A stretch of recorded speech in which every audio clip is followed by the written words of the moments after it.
First of all, I should say that computer graphics is something that we use very sparingly in these films.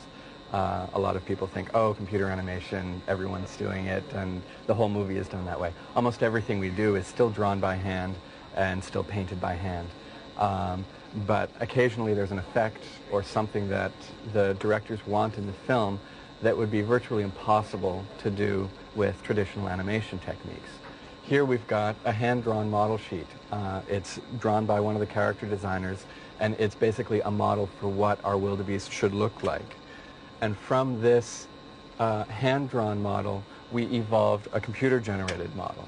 This model is a three-dimensional representation of the beast that matches the look of the first model.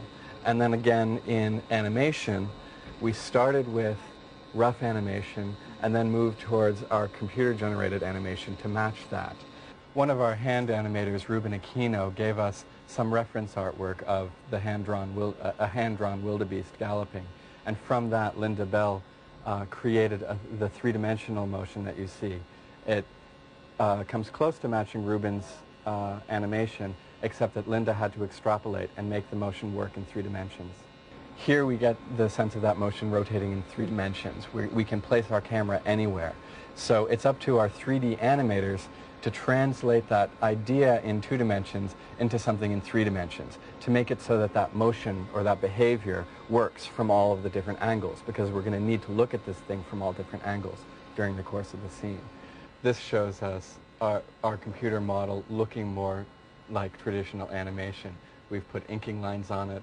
We've got FX drawn hair and a tail that looks like more traditional animation. The painting is very simple. It's a solid color with a tone underneath like the other characters in the film. This next take shows us, here's one wildebeest just running in an environment. The background here was painted by hand, and our animator drew a line indicating where he wanted the wildebeest to run. And now we've got the wildebeest running along that path, and we've also added some character to it. It leans into his curves.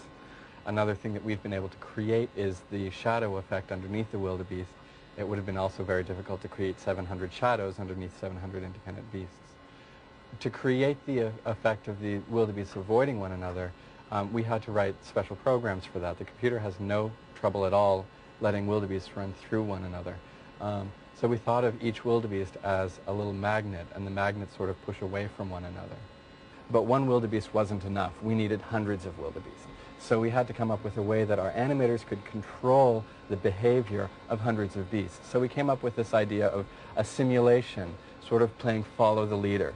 These bugs sort of show us what the simulation is. We've got leaders and followers, and the followers have to follow their leader but avoid one another, because we don't want the wildebeest to bump into each other. So here we're showing some of the different examples of what we can get when we take wildebeests, run them along, from the top perspective. Then the next step is to match it to the background.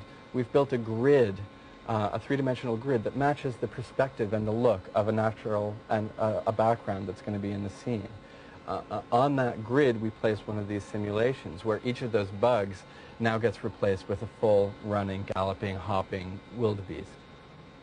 And here are some rough scenes showing footage from the film using this technique.